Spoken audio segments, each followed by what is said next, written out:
Special report और आपके साथ में विजेंद्र सोलंकी। राजस्थान के लिए आज इससे स्पेशल कुछ नहीं हो सकता कि आज राजस्थान का बजट आए। बजट यानी एक साल में सरकार क्या करेगी यह बताया गया है। बजट यानी अगले 5 साल में क्या करेगी यह बताया गया है। बजट यानी 2047 तक किस तरीके से राजस्थान विकासशील देश प्रदेश से विकसित प्रदेश की श्रेणी में पहुंचेगा यह बताया गया है। लेकिन जो बताया गया है वो आपने कई जगह सुना होगा, लेकिन जो सुना होगा वो बजट की ABCD होगी। हम आपको बजट की का घ सुनाएंगे और बताएंगे, आपकी भाषा में आपका बजट समझाएंगे और समझाएंगे कि बजट होता क्या है, बजट बनता कैसे है, बजट में पैसा आता कहां से है, पैसा जाता कहां है, क्यों ज्यादातर बार घाटे का बजट पेश किया जाता है, यानी कि जितना आता नहीं है उससे ज्यादा खर्च का बजट पेश किया जाता है, उसके बावजूद कर्जा क्यों लिया जाता है। हम आपको यह भी बताएंगे कि जो कहा जा रहा है कि भाई 5 से 7 लाख करोड़ का तो कर्जा है हमारे ऊपर, फिर कैसे बजट बना है। हम आपको यह भी बताएंगे किस प्रदेश पर कितना कर्जा है और वो कैसे चुका रहे हैं। यानी हम आपके ऊपर कैसे 1 रुपया खर्च होगा और आपसे कैसे 1 रुपया लिया जाएगा, इसकी पूरी का घ समझाएंगे आपकी भाषा में आपका बजट बना। टूटे हुए तारों से टूटे वासंती स्वर, पत्थर की छाती में वो गाया नव अंकुर, भरे सब पीले बाग, कोयल की कुहुक रात, रांची में अरुणिमा की रेख रेख पाता हूँ, गीत नया गाता हूँ। टूटे हुए सपनों की सुने कौन किसकी, अंतर को चीर व्यथा पलकों पर टिकती, हार नहीं मानूंगा रार नहीं ठानूंगा, काल के कपाल पर लिखता मिटाता हूँ, गीत नया गाता हूँ, गीत नया गाता हूँ। तो जो गीत आज बजट की भाषा में गाया गया है वो 2 घंटे 50 मिनट का गीत है। उस गीत के जो तराने छेड़े गए वो तराने क्या वाकई में राजस्थान को सुकून पहुंचा रहे हैं। सबसे पहले बजट का मोटा मोटा खाका आपको समझाते हैं ताकि आपको समझ में आए कि भाई अगर आपकी उम्मीदों के हिसाब से बजट नहीं आता तो उसके पीछे की वजह क्या होती है और जिस अंदाज में बजट आता है वो बजट तैयार कैसे होता है। तो सबसे पहले यह समझिए कि भाई राजस्थान सरकार के पास पैसा आता कहां है और पैसा जाता कैसे है। इस बार जो बजट पेश किया गया उसमें आपको समझाते हैं, जरा देखिए। जो राजस्व प्राप्तियां हुई हैं, यानी कि नाना प्रकार के जितने टैक्स से जितना राजस्व अर्जित किया गया उससे जो पैसा आया है या जो आएगा, क्योंकि अनुमानित होता है, तो जो आएगा वो कहा गया है 2,64,461,39 लाख के आसपास का ये पैसा आएगा। और जाएगा कितना जाएगा, इसमें से 2,90,219 करोड़ 40 लाख, दरअसल ये 461 करोड़ है। घाटा कितना है, जो राजस्व का घाटा है वो राजस्व का घाटा है 25,758 करोड़ 11 लाख का, यानी कि जितना पैसा आने की बात की जा रही है उससे कितना पैसा ज्यादा खर्च होगा, 25,758 करोड़ 11 लाख रुपए ज्यादा खर्च होगा। और ये सरकार के पास वर्तमान स्थिति में नहीं है। सच्चाई ये भी है कि जो बजट पेश किया जाता है और जो अनुमानित लागत या अनुमानित जो रेवेन्यू माना जाता है उसका मैक्सिमम 80 से 85% ही आता है। और इस वजह से इसमें से आप थोड़ा सा और कम कर सकते हैं और जैसे इसको थोड़ा सा और कम करेंगे प्राप्तियां को तो फिर ये 25,758 करोड़ 11 लाख से ज्यादा हो जाएगा और ये राजस्व घाटा है। लेकिन जो पूंजी घाटा है वो क्या है ये भी जरा मोटे तौर पर समझ लीजिए, क्योंकि 2 अलग अलग चीजें। अभी तक हमने जो आपको बताया वो राजस्व घाटा है, यानी कि राजस्व से जो पैसा मिलता है उसके मध्य में जो पैसा जाता है, जो बीच का अंतर है वो माइनस है, -25,000 करोड़ के आसपास। लेकिन सरकार ब्याज देती है, सरकार कर्ज देती है और उससे ब्याज आता है। उस ब्याज को और अन्य मदों को जब जोड़ देंगे आप बजट में तो वो बनता है पूंजी खाते में प्राप्तियां। और जो कुल पूंजी खाते में प्राप्तियां हैं वो कितनी है, वो है 2,31,148 करोड़ 5 लाख। और ये अनुमानित है, हम कह रहे हैं इसको अनुमानित है। और पूंजी खाते से जो व्यय होगा वो कितना होगा, 2,05,000 247 करोड़ 70 लाख रुपए। जब पूंजी खाते को भी आप देख लेंगे तो पूंजी खाते को देखने के बाद भी, पूंजी खाता मतलब आप हर तरीके से मान लीजिए जितना भी पैसा सरकार के पास आता है और उसमें से जो पैसा चला जाता है, टोटल जो पैसा आएगा और जो अनुमान लगाया गया है वो है 2,31,148 करोड़ 5 लाख, और जो जा रहा है सरकार के मद से पैसा पूंजी खाते से वो है 2,05,247 करोड़ 70 लाख रुपए। और राजकोषीय घाटा कितना है? राजकोषीय घाटा है 70,009 करोड़ 47 लाख रुपए। और मानकर चलिए, मैं फिर कह रहा हूं कि भाई जो अनुमान लगाया जाता है मैक्सिमम 80 से 85% ही उस टारगेट को अचीव किया जाता है, तो इस हिसाब से हो सकता है कि ये घाटा 80,000 के आसपास, 80,000 करोड़ के आसपास पहुंच जाए। और इसको आप फिर कैसे पूरा करेंगे? इसके लिए दो चीजें होती है। आपने सुना ही ना कि भाई एक योजना 4 साल के लिए बनी और वो जाकर 15 साल में पूरी हुई। दरअसल उसके पीछे की वजह यह है कि उस योजना के लिए पैसा नहीं होता। और उस पैसा क्यों नहीं होता? क्योंकि जितना पैसा आ रहा है, अनुमान लगाया जा रहा है, उससे कम आता है, और जो खर्चा हो रहा है उससे ज्यादा होता है। और इसलिए राजकोषीय घाटा, जो सरकार के पास घाटा होता है, यानी कि जो उसके पास आमदनी के तौर पर पैसा नहीं है लेकिन खर्च करना है, वो बढ़ता चला जाता है और इस वजह से योजनाएं लटकती चली जाती है। 70,009 करोड़ 47 लाख रुपए का इस बार राजकोषीय घाटा है। वो पैसा सरकार के पास नहीं है, तो सरकार के पास पैसा नहीं है तो कहां से आएगा? वो कर्जे के तौर पर आएगा। इस प्रोग्राम में आगे चलकर हम आपको बताएंगे कि किस सरकार ने कैसे कितना कर्जा लिया, वर्तमान में राजस्थान पर कितना कर्जा है, उस कर्जे का कितना ब्याज राजस्थान सरकार दे रही है और कर्जा लिया क्यों जाता है, उसकी कैलकुलेशन भी आपको समझाएंगे। लेकिन एक आपको आंकड़ा और देते हैं। आंकड़ा है, आपने एक शब्द सुना होगा, जीडीपी, यानी कि ग्रोथ रेट। अब उसमें स्टेट जीडीपी का जो आंकड़ा है, यानी कि राज्य की जो ग्रोथ रेट है, वो कितने लाख करोड़ की रही है, ये आपको समझाते हैं।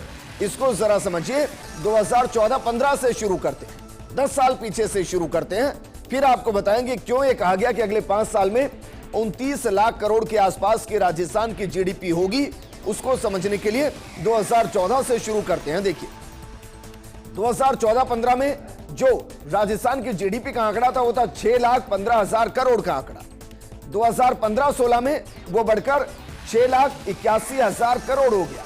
2016-17 में ये जीडीपी जो स्टेट की है वो बढ़कर 7,60,000 करोड़ हो गई और जीडीपी में तेजी से ग्रोथ हुई। और इसीलिए 29 लाख करोड़ के आसपास की हम बात कर रहे हैं 2028-29 में। 2017-18 में देखिए 8,32,000 करोड़ की स्टेट जीडीपी हुई।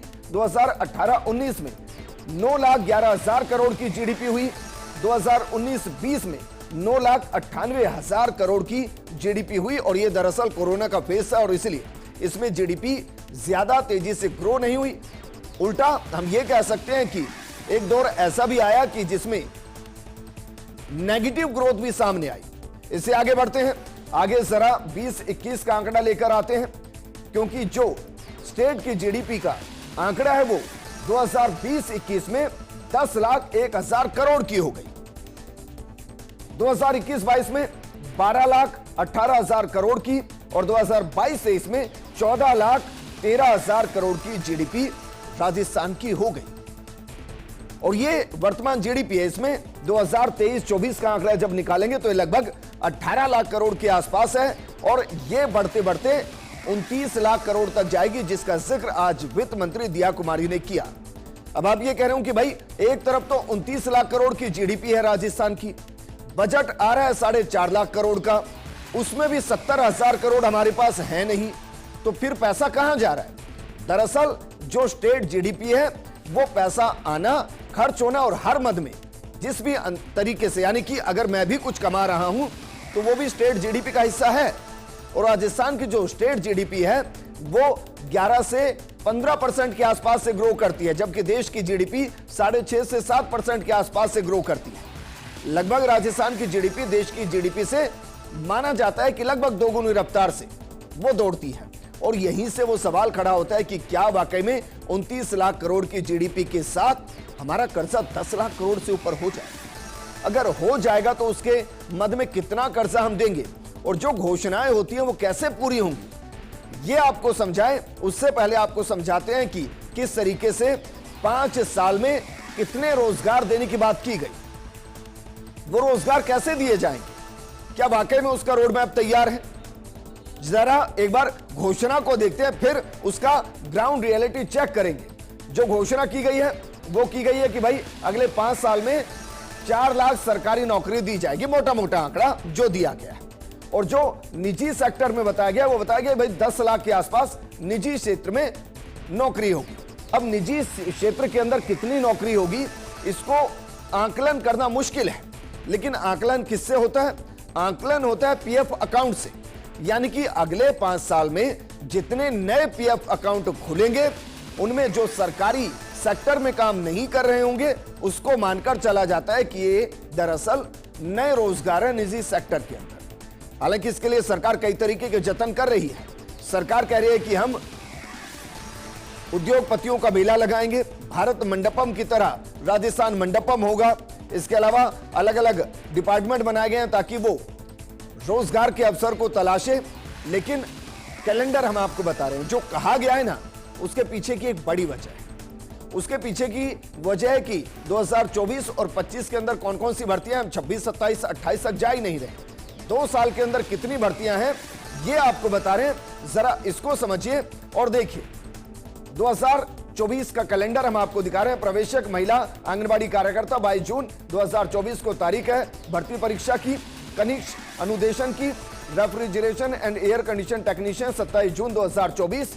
कनिष्ठ अनुदेशक फिटर की जो भर्ती है वो 29 जून 2024। और ये 24 की भर्ती हम आपको बता रहे हैं। आगे बढ़िए सर, इससे आगे आपको दिखाते हैं कि 2024 में और कितनी भर्तियां हैं। कनिष्ठ अनुदेशक इलेक्ट्रीशियन की 30 जून 2024 को भर्ती है। प्रवेशक महिला की 31 जुलाई 2024 को है। छात्रावास अधीक्षक ग्रेड 2 सामाजिक न्याय एवं अधिकारिता विभाग 28 जुलाई 2024 को ये भर्ती होनी है। इससे आगे बढ़ेंगे तो एक लंबा चौड़ा कैलेंडर है। उस कैलेंडर के अंदर आगे देखिए लिपिक ग्रेड 2 कनिष्ठ सहायक संयुक्त 11 अगस्त 2024। सूचना सहायक सीधी भर्ती फेज 2 22 से 27 29 अगस्त 2024। छात्रावास अधीक्षक अल्पसंख्यक मामलात विभाग की 30 अगस्त 2024 को भर्ती परीक्षा होनी है। इससे आगे बढ़ते हैं और कौन कौन सी भर्ती परीक्षाएं 2024 में है ये भी आपको बता रहे हैं। देखिए प्रवेशक महिला अधिकारी 4 सितंबर 2024। समान पात्रता परीक्षा स्नातक स्तर 2024-25 से 28 सितंबर 2024। शीघ्र लिपिक निजी सहायक ग्रेड 1 संयुक्त 5 अक्टूबर 2024 को यह भर्ती होनी है। इससे आगे जब आप बढ़ेंगे तो फिर 26 अक्टूबर को देखिए समान पात्रता परीक्षा सीनियर सेकेंडरी स्तर 2024-23 से 26 अक्टूबर 2024। कनिष्ठ अनुदेशक मैकेनिकल डीजल 18 नवंबर 2024। कनिष्ठ अनुदेशक कंप्यूटर लैब आईटी लैब 19 नवंबर 2024 को ये भर्ती परीक्षाएं होनी है। इससे भी आगे जब आप बढ़ेंगे तो 20 नवंबर 2024 को कनिष्ठ अनुदेशक की भर्ती होगी। रोजगार योग्यता कौशल कनिष्ठ अनुदेशक स्विंग टेक्नोलॉजी 21 नवंबर 2024। कनिष्ठ अनुदेशक कार्यशाला गणना एवं विज्ञान 22 नवंबर 2024 को यह भर्ती परीक्षा होनी है। इससे आगे देखिए और कौन सी भर्ती परीक्षाएं 2024 के अंदर। कनिष्ठ अनुदेशक अभियांत्रिकी ड्राइंग 23 नवंबर 2024 और पशु परिचर सीधी भर्ती 1 4 दिसंबर 2024। ये इतनी सारी भर्तियां 2024 के अंदर करनी है और ये कैलेंडर जारी हो चुका है।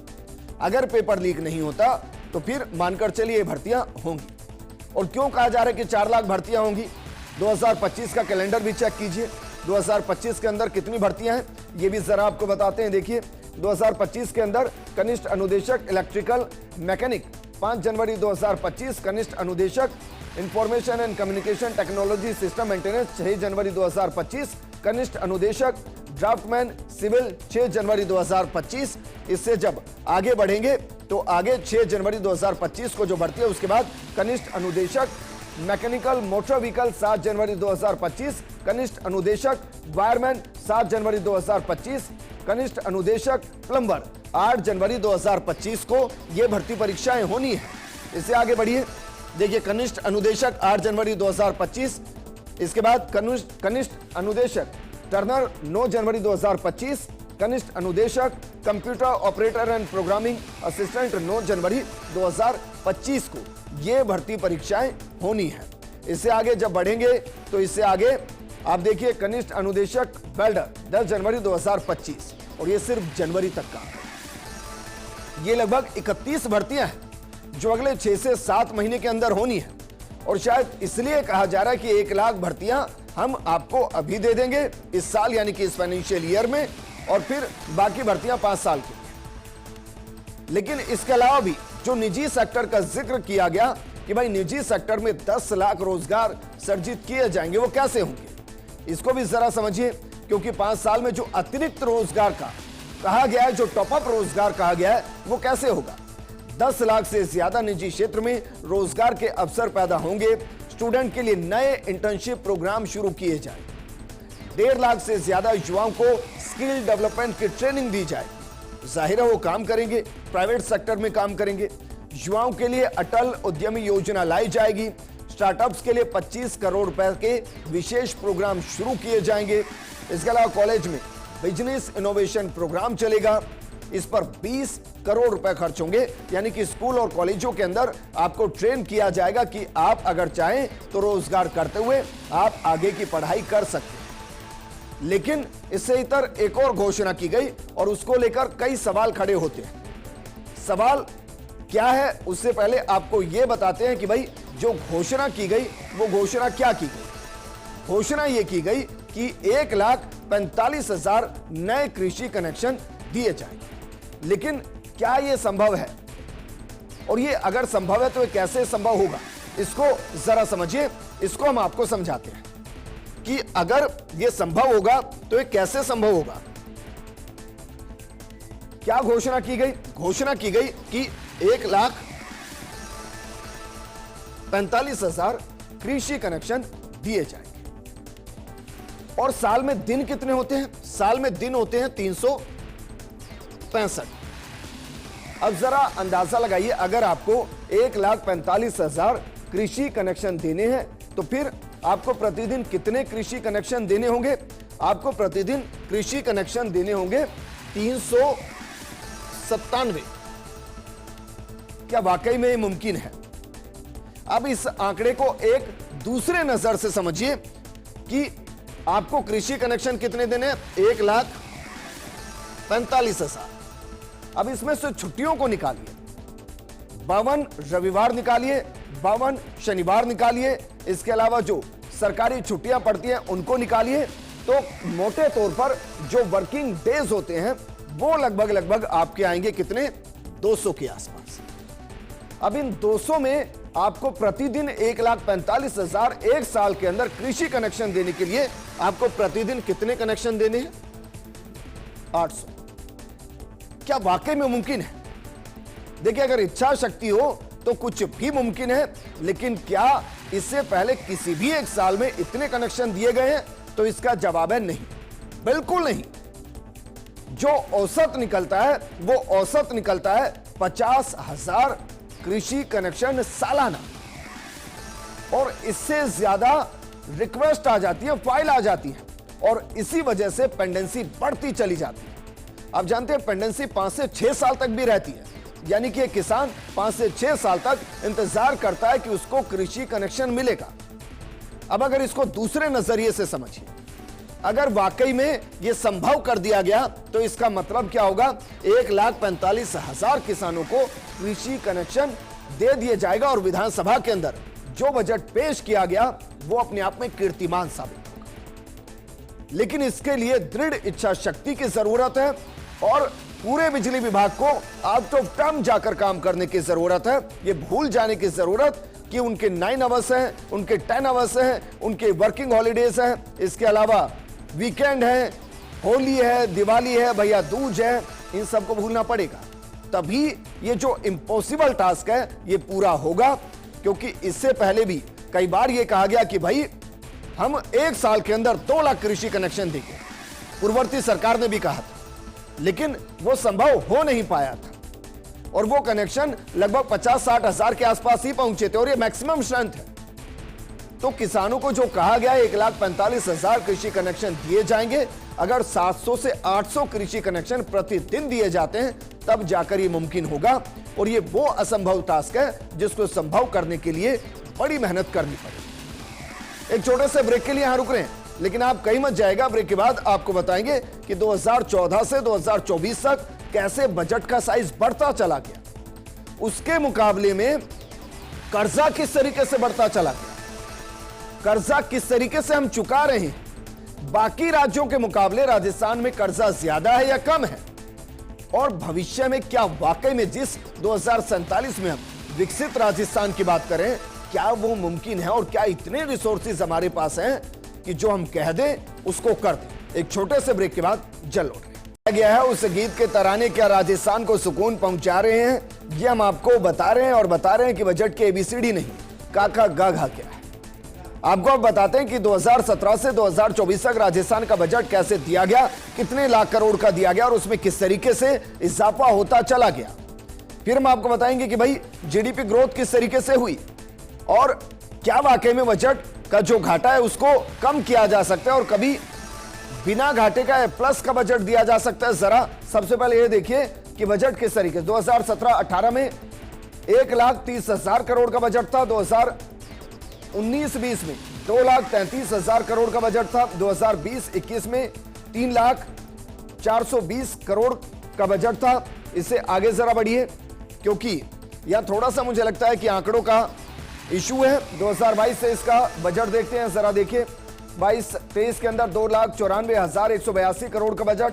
2024-25 के अंदर जो इस बार का बजट है वो 4,90,000 करोड़ के आसपास का बजट है। अंदाजा जरा लगे कहां से शुरू हुए। महज 5 साल पहले हमारा जो बजट का साइज था वो 1,30,000 करोड़ था, और आज वो बढ़ते बढ़ते कितना हो गया है 4,90,000 करोड़। कितना इजाफा हो गया, लगभग 4 गुना इजाफा हो गया, 400% का इजाफा हो गया। क्या वाकई में उतनी तेजी से राजस्थान ने ग्रोथ की है, यह गंभीर सवाल। हालांकि इसमें दो चीजें हैं। जो 4,90,000 करोड़ का बजट है उसमें आमदनी और खर्चा दोनों है, लेकिन उस लिहाज से भी देखेंगे तो फिर 1,30,000 करोड़ के बजट में भी आमदनी और खर्चा दोनों है। क्या वाकई में 400% के हिसाब से हमने ग्रोथ की है?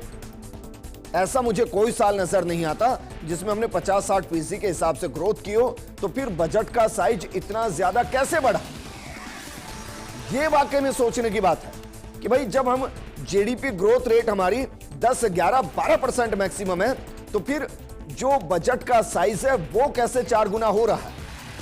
इसको समझने के लिए कर्जा समझिए, आपको समझ में आएगा कि कर्जा कैसे बढ़ा है। 2013-14 से ही आपको कर्जे का गणित समझाते हैं। जरा देखिए 2013-14 में राजस्थान में जो कर्जा था, राजस्थान पर जो कर्जा था वो 1,47,000 करोड़ का था। 2018-19 में 3,11,373 करोड़ का हो गया। 2020-21 के अंदर 4,09,000 करोड़ का कर्जा हो गया। इससे जब आगे आप बढ़ेंगे तो आगे जरा देखिए कर्जा बढ़ता बढ़ता कहां पहुंच गया है। कर्जा लगभग 6 लाख करोड़ के आसपास पहुंच गया है। देखिए 2021-22 में कर्जा पहुंच गया 4,58,000 करोड़ के आसपास, और 2022-23 में यह कर्जा पहुंच गया 5,37,013 करोड़ के आसपास। और अब क्या कहा जा रहा है? अब यह कहा जा रहा है कि यह कर्जा बढ़कर कितना हो जाएगा 7 लाख करोड़ रुपए का। अब फिर से रिवाइंड कीजिए और रिवाइंड करके सोचिए 18-19 में कर्जा कितना 3 लाख करोड़ के आसपास का, और अब कर्जा कितना 7 लाख करोड़ के आसपास का। इसका मतलब यह है कि जो आपने बजट का पॉकेट साइज देखा था, जो 1,30,000 करोड़ से बढ़कर 4,90,000 करोड़ पहुंच गया, उसमें जो पैसा कमाया नहीं जा रहा है वो कर्जे पर लिया जा रहा है, और कर्जे पर लेकर बजट को बनाकर उससे जनता के वेलफेयर के काम किए जा रहे हैं। अब इसको लेकर क्रिटिसाइज किया जा रहा है, कहा जा रहा है कि भाई कर्जे पर सरकार चल रही है, कर्जा ले लेकर बजट दे रही है। अब एक सवाल आपके लिए, आप में से कितने लोग ऐसे हैं जिन्होंने मकान खरीदा है? वो नहीं जो पैतृक संपत्ति बेचकर खरीद रहे हैं, वो जो नौकरी में है, जो बिजनेस में और अपने पैसे से खरीद रहे हैं।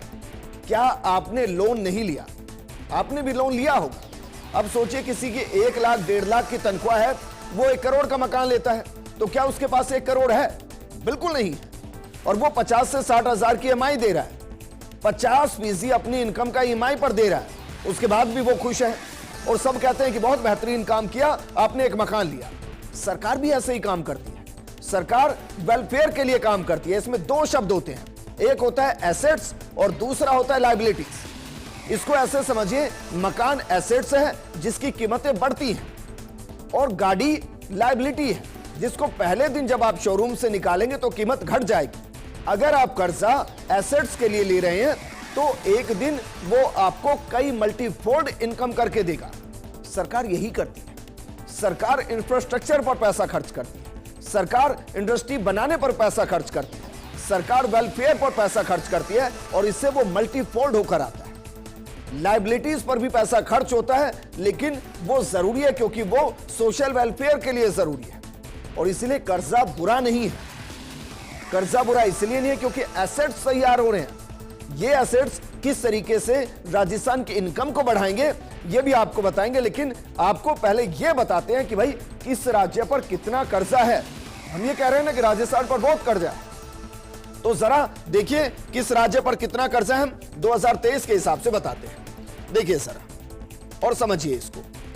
पंजाब में तो जमकर खेती होती है, पंजाब में तो आपने ना जाने कितने करोड़पति देखे होंगे, लेकिन जीडीपी के हिसाब से जो उसके ऊपर कर्ज है वो जरा देखिए, वो कर्ज है उसके ऊपर 53.3%, यानी कि 53 पैसे 1 रुपए में से भाई साहब के पास कर्ज है पंजाब के ऊपर। और जो वो पैसा कमा रहा है उसका कितना ब्याज में दे रहा है, 21.3%, यानी कि अगर वो 1 रुपए कमा रहा है तो 21 पैसे वो कर्जे का ब्याज देने में दे रहा है। राजस्थान 2023 के हिसाब से दूसरे नंबर पर 39.8% और 14.9% ब्याज भुगतान कर रहा है। बिहार जरा देखिए 38.6% कर्ज और 8.6% वो जो कमा रहा है उसका कर्जे के ब्याज में दे रहा है। यूपी को देखिए 34.9% और 11.2% वो ब्याज के तौर पर दे रहा है। अब झारखंड को देखिए, झारखंड में 33.0% के आसपास वो कर्ज ले रहा है कुल जीडीपी का और 8.4% वो इंटरेस्ट दे रहा है कुल आमदनी का। अब इसमें आपको जो देखना है, आपको कैलकुलेट किससे करेंगे भाई? क्या पंजाब से राजस्थान को कैलकुलेट करेंगे? आप कर ही नहीं सकते। पंजाब के मुकाबले राजस्थान का क्षेत्रफल बहुत ज्यादा है और पॉपुलेशन कम है। ऐसे में राजस्थान के अंदर वेलफेयर और ग्रोथ के लिए पैसा ज्यादा चाहिए पंजाब के मुकाबले, उसके बावजूद हम पंजाब से नीचे हैं। इसके अलावा बिहार को देखिए, बिहार में लगभग राजस्थान के बराबर ही कर्जा लिया हुआ है। हाँ, यह सच है कि भाई उसकी आमदनी के हिसाब से वो जो दे रहा है वो कम दे रहा है। एक और अनुमान होता है कि आप कुल आमदनी का जो पैसा दे रहे हैं, ये जो आंकड़ा है ये दरअसल 20% से नीचे होना चाहिए, लेकिन 20% से नीचे तो देश की सरकार का भी नहीं है, तो फिर राजस्थान का कैसे होगा? यह भी एक बड़ा सवाल है। और इस हिसाब से राजस्थान पर जो कर्जा है यकीनन वो ज्यादा है, लेकिन इतना भी ज्यादा नहीं कि उसको चुकाया नहीं जा सके। लेकिन प्रोग्राम के शुरुआत में अभी हमने आपको एक बात कही थी कि भाई अगर आप लायबिलिटी पर पैसा खर्च कर रहे हैं तो उसमें कोई बुराई इसलिए है कि उसके बदले में आपको पैसा मिलेगा नहीं, लेकिन अगर आप एसेट्स पे पैसा खर्च कर रहे हैं तो फिर ठीक है, क्योंकि एसेट्स एक दिन आपको मल्टीफोल्ड करके देंगे। कैसे देंगे? अब राजस्थान को समझिए, अगले 5 साल का जो रूपरेखा तैयार की जा रही, कह रहे हैं कि भाई हम बहुत बेहतरीन तरीके से काम करेंगे। वो कैसे करेंगे? माइनिंग सेक्टर में जो मेजर मिनरल के ब्लॉक्स की नीलामी हुई है उससे अगले 50 साल में जो राजस्थान को इनकम होगी वो होगी 1.50 लाख करोड़, 1.5 लाख करोड़ के आसपास राजस्थान में अगले 50 साल में इनकम होगी मेजर मिनरल से। इसके अलावा एक शब्द आपने बहुत सुना होगा, शब्द रिफाइनरी। रिफाइनरी इस वक्त भी काम कर रही है और इस वक्त जो सालाना रिफाइनरी से राजस्थान को जो पैसा मिल रहा है, सरकार को जो पैसा मिल रहा है वो है 4 से 5 हजार करोड़, 5,000 करोड़ के आसपास इस वक्त। लेकिन जब रिफाइनरी फुल प्लस काम करेगी अगले 5 साल में, 6 साल में, 4 साल में, तो जब फुल प्लस तरीके से काम करेगी तो कितना मिलेगा? 30,000 करोड़। अब जरा देखिए तो कुल मिलाकर 25,000 करोड़ की इनकम में तो यही इजाफा हो गया राजस्थान की। मेजर मिनरल माइन से 5 से 10,000 करोड़ सालाना का इजाफा हो गया। इसके अलावा एक और सेक्टर, हम सिर्फ 3 ही सेक्टर आपको बता रहे हैं। तीसरा सेक्टर है पर्यटन। अब देखिए पर्यटन के अंदर एक ग्रोथ रेट आपको बताते हैं। बीते 2 साल में 18 करोड़ के आसपास सालाना टूरिस्ट आए हैं और मानकर चलिए जो एक एवरेज हमारे पास आता है वो आता है 2,000 रुपए प्रतिदिन के हिसाब से वो खर्च करता है। तो कितना हो गया? 18 करोड़ आए हैं। 18 करोड़ के हिसाब से 3600 करोड़ रुपए तो सिर्फ हमें टूरिज्म सेक्टर से मिल रहा है। अब इसके अलावा यह कहा जाता है कि ये तो प्रत्यक्ष पैसा है, लगभग 40,000 करोड़ का उद्योग धंधा है, उससे भी टैक्स सरकार को जाता है। ये मानकर चलिए 8 से 9 करोड़ रुपए, 9,000 करोड़ रुपए मिलते हैं। प्रत्यक्ष और परोक्ष तौर पर 40 लाख को रोजगार मिलता है। आने वाले साल में अगर हम मान लें कि मोटे मोटे तौर पर 50% की भी ग्रोथ होती है तो सालाना 10,000 करोड़ के आसपास आपको सिर्फ टूरिज्म सेक्टर से प्रत्यक्ष तौर पर कर मिलेगा, पैसा मिलेगा। और इसका मतलब क्या हुआ? आपका पर्यटन उद्योग 1 लाख करोड़ के आसपास हो गया और रोजगार में 10 से 15 लाख का इजाफा हो गया।